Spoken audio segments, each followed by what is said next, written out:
What's really going on with Shedeur Sanders? The Browns keep saying he's progressing, but fans are starting to think something bigger is happening. Thing for Shedeur Sanders.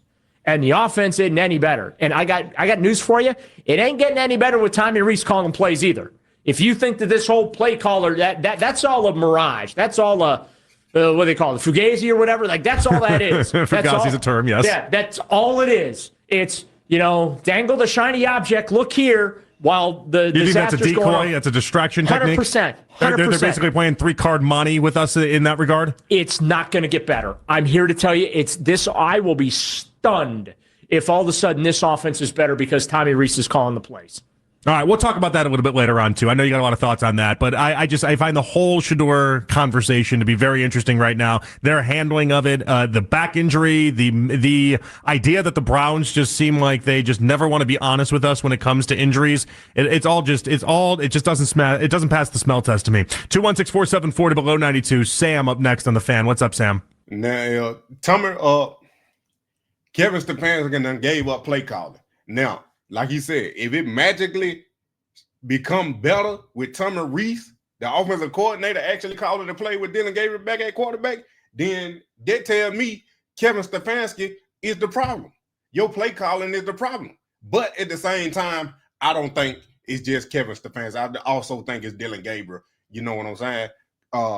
Having the lowest air pass rating, like 2 yards of air time, never throwing passes over 20 yards, can't throw the ball downfield, can't see over the offensive line to throw the ball downfield, dink and dunk to the tight ends, man. This offense is horrible, man. Without Quinshawn, if he end up getting hurt long term, or if when they start stacking the box like the Patriots did and some other teams going to do, then they're going to force Dylan Gabriel to throw the ball, and then we're going to actually see more turnovers, more interceptions from Dylan Gabriel. But at the same time, man, Shedeur, man, when he going to get a chance? Hey, guys. Hey, Sam. How's it going, man? Good. How are you guys? Good. So in 2023, just some background on Shedeur, when he was with Colorado, the last 4 games he played that season, it was very painful to watch. He was constantly going in the locker room at halftime, getting shots in his back, and in the second half.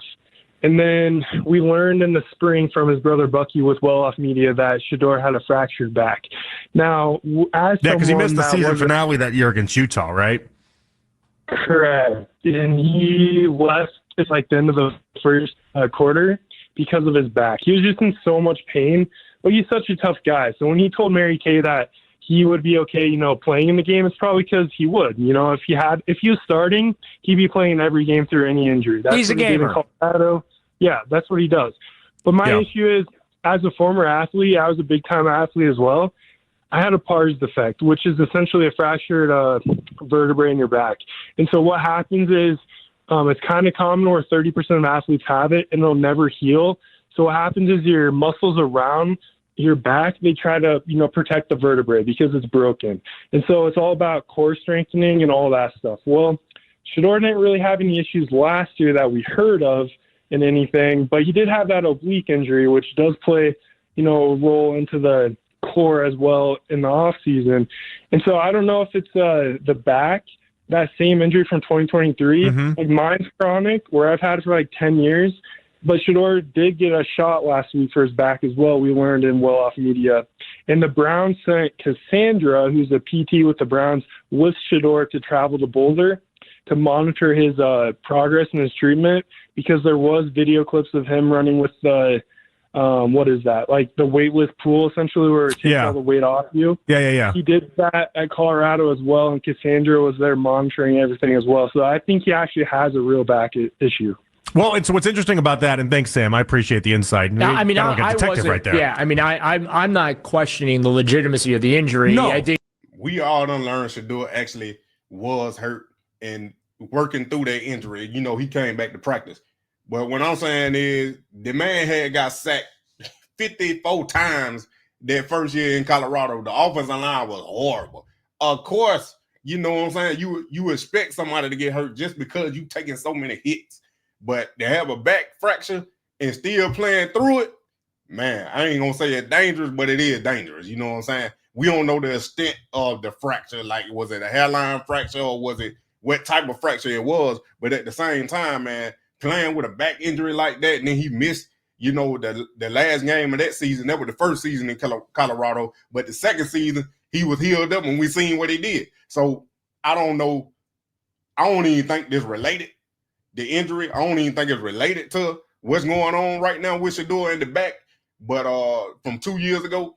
But who knows, man? Maybe he had just a bad muscle spasm, and it tightened up on him, because that would have seemed like. But like I said, I don't know what's really going on with him. But we do actually know that he said he getting treatment, so it actually was a back injury. But still, at the same time, man, the Browns, they need to be way more transparent with these injuries and what's going on really with Shedeur, man. Like, if you ain't gonna play him, just say you ain't gonna play him.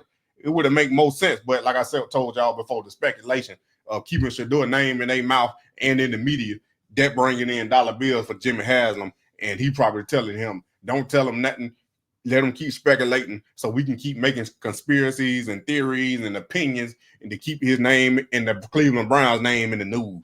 But I do think it's fair to ask, in the realm of just what's going on with him and the reps he's getting at practice and why he is. Well, so was he being a gamer? Is that what happened on Sunday when he says he was ready to go and wanted to be the backup, and then they said basically, no, we're putting a stop sign on that? Like, that's the part where it loses me. Like, Shedeur is. But here's the thing too. That's what good organizations do when you're looking out for your own player. Well, they didn't do that with Baker. We got to let the record show. So maybe this is them learning after that. Like, we didn't do it with Baker, so now we're going to try to protect these. I just find it interesting that when it comes to, I don't know, seeming like you're giving less opportunities to Shedeur, now all of a sudden it feels like they're protecting him in a strong way. I just have never been under the impression that they're but if you're Shedeur, sabotaging this kid. I don't think so either. I think if anything, they're trying to handle him with kid gloves to make sure that when he does see the field, he has the best opportunity to be successful. What I'm suggesting is, I wonder if Shedeur went back to Colorado and then all of a sudden maybe made the realization that I don't need to push so hard to get on the field for this team with this organization and with those receivers and that offensive line and this situation. Like, I wonder if this was almost like Shedeur, a business decisions being made. I don't want to call it that, but almost Shedeur looking at it and saying, why am I busting my butt trying to get back on this field, trying to make sure I play these games when I'm looking at Dylan getting destroyed without a chance? And then maybe it's that realization what I talked about earlier. Dylan can stay. I don't believe none of that. Maybe I don't understand how you can sabotage a player and then try to protect them at the same time, man. They saying it ain't sabotage, but he made a lot of sense saying how they don't want to play him, but now they trying to protect him, so when he do play, he had the best chance.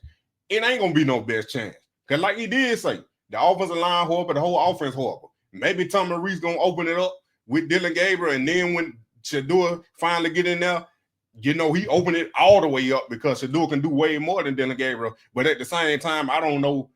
It's confusing, man, because 1 minute you not giving them reps, now you trying to protect them from the back injury, from getting in there because he's not ready. You keep saying he's not ready. I'm just confused, man. I don't know what these Browns doing. They have proven that they don't know how to develop a quarterback. So at the same time, you telling me you develop him, not giving him no reps, but then you protecting him, but then you keep saying he's not ready, and he keep getting mysterious injuries out of nowhere. I don't know what to believe, man.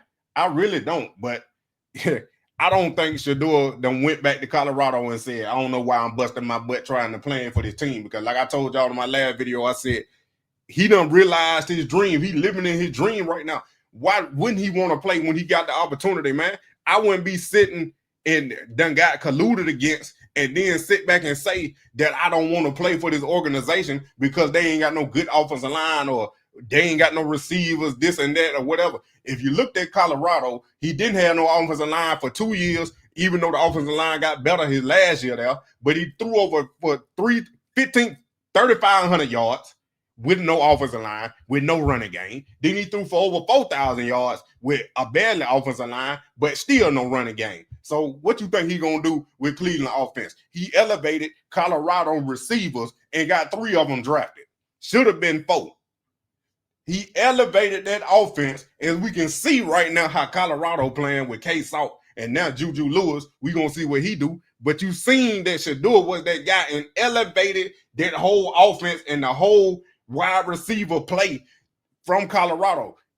And he did it in the preseason game, the first preseason game. What you think he's gonna do if he get to run with Jared Judah and them ones? Pretty sure they should be better besides Trevor Hunter. They should be better than LeJounte, Jimmy, and Will Shepherd that he had at Colorado. I'm pretty sure because they supposed to be number 1, number 2, and number 3 receivers.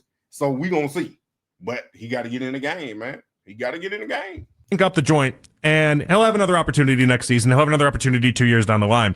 I don't think Shedeur is going to have those same opportunities. If Shedeur, Shedeur is treated differently. It's so unfair to him. I think it's patently unfair. Let's say, can I pause you for a second? Yeah, sure. For the sake of discussion, and again, I'm not trying to go negative here, but you brought it up about him not getting another opportunity. Let's say he washes out in Cleveland. I think if he looks really bad in Cleveland, I think that's the end of Shedeur Sanders in the NFL. See, I disagree. I think someone will give him a shot. I think that's why he's got to be really careful about it being his one opportunity that he gets. And I think this is why, if he's being strategic here and really taking care of his body and really taking care of himself, I think it's doing it with the understanding that when he gets in, he has to look really good. It's unfortunate that he's been put in this spot. I just think the NFL world has put him in this spot where they've expected him to either be great or they want to kick him out. His second opportunity, though, will come with a bad team.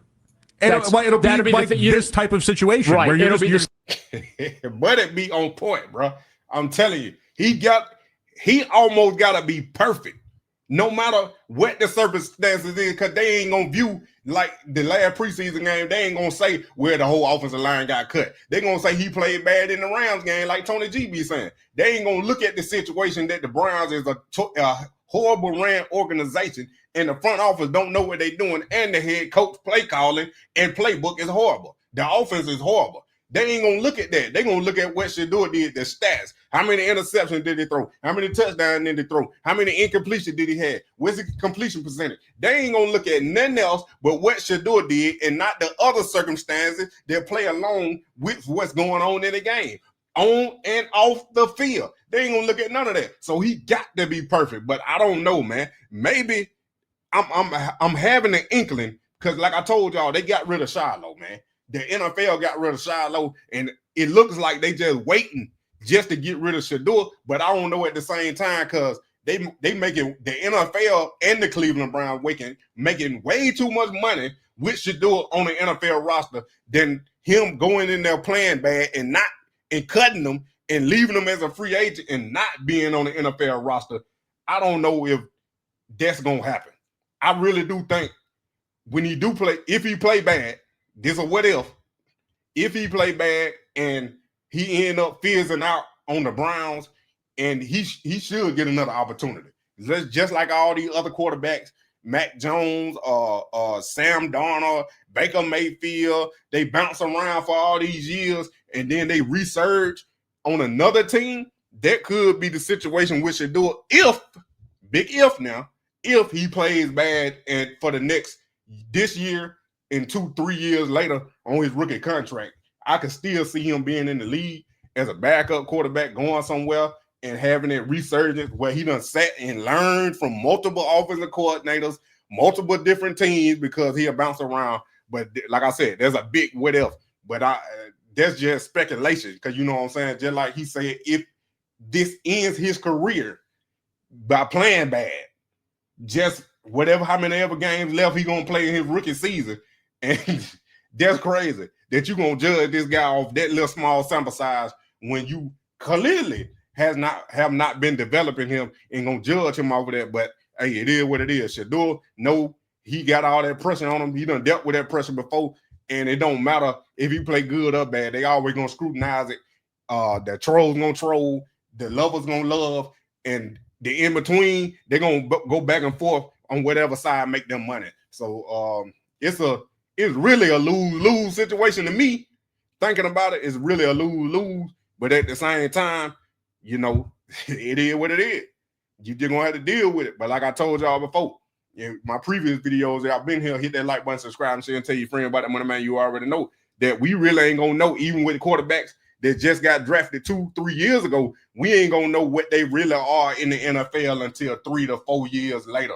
Maybe that second contract with these NFL quarterbacks, I ain't just talking about Shedeur, but with NFL quarterbacks, their second contract, you basically gonna see after 4 to 5 years what they really are. They're a bona fide starter, franchise quarterback, or a true backup, or maybe just a bench player that bounce around every team. You know what I'm saying? But it's gonna take time. Don't rush it. Just be patient. Same situation where it's not a good team, not a good situation. Yeah, you're not in a good spot to deliver. And so I think it's going to be really hard, and I think he knows that. And so there's a part of me that wonders if he's almost protecting himself. Like, if I'm going to get one crack at it, and he'll eventually get one crack, whether it's this year, whether it's next year, he'll get that one crack. But if I'm betting my NFL life, I'm betting it on a better version of a team than this team. That just seems like common sense to me. We'll find out. We'll see. We'll see how cautious he is. Because as Sam mentions, the caller, he was an absolute gamer about everything a couple years ago at the end of that season with Colorado. He is a tough kid. He took 52 sacks that year. He got absolutely destroyed by that offensive line. And he kept playing up. He was playing with the fractured back, and he was just a gamer about it. Always been incredibly tough. But I wonder if maybe someone at Colorado, when he went back home, was like, "Hey, listen. Now's not the time. This isn't the team you got to kill yourself for. This isn't the team. This isn't the opportunity that you think it is right now. You're going to get one opportunity. When you get that opportunity, you have to make sure you make the most of it." You see these offensive linemen. You see these wide receivers. Dylan Gabriel might not be the world's greatest player, but he doesn't seem like he has a chance out there right now. Maybe we don't fight so hard for this one. Make sure that you're right. And then when you do get the opportunity, you're not doing like you did in the, for example, Rams game. He was battling things the week prior to the Rams game, was playing through what I believe was to be injuries as was. And does any fans really seem like they care about the fact that he was playing through some problems there? No, they just look at the end result. And I feel like the same thing will happen there. The rest of the league, if he plays through an injury, they're not going to care about a back problem. They're going to say, you have to be better. You have to be Shedeur Sanders in this spot. You told us you were something, and then they're going to count it against him. And I think he's smart enough to know that's what's happening. And I think it's very smart of him to be aware of this what's really, I believe, going on. It's okay to be aware, but that ain't his attitude. And being a competitor myself, no.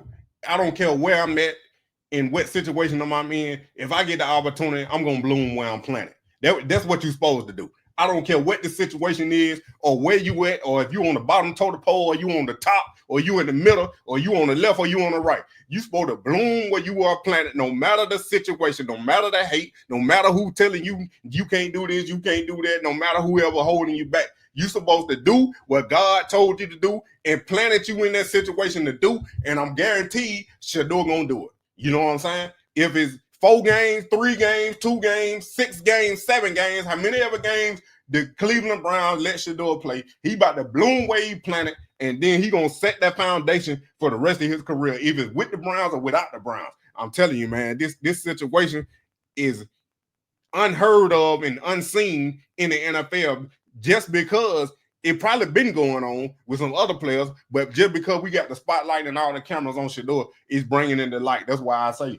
the NFL getting exposed all year long with the collusion and everything they going, the Browns, everybody getting exposed this year, and they're going to come to light, man. I'm telling you, man, but appreciate y'all.